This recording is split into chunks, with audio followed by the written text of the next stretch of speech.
মন্দিরে যাচ্ছিস? উফ, ঠিক বেরোবার সময় পিছু ডাকে। হ্যাঁ যাচ্ছি। কেন? আমিও যাব।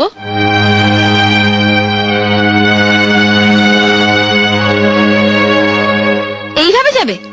এই পোশাকে? লোকে ভাববে চৌধুরী বাড়ির বউ আর ঝি যাচ্ছে। মানে আমার এই শাড়িটার দাম 2000 টাকা, আর তুমি এরকম একটা সস্তা শাড়ি পরে মন্দিরে যাবে, তাও আবার আমার সাথে?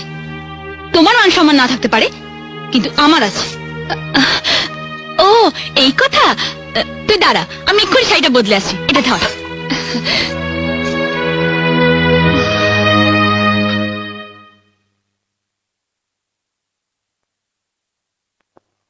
টিয়া, আমি রেডি, ঠিক আছে?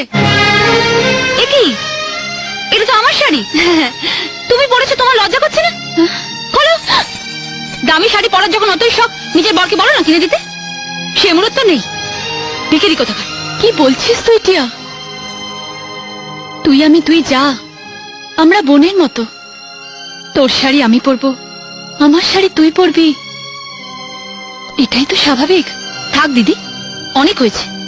আবার না বলে বসো তোমার বরকে আমি রাখবো, আমার বরকে তুমি রাখবে, সেটাও স্বাভাবিক। টিয়া, কি আবার চোখ রাঙানো? খোলো খোলো বলছি আমার শাড়ি।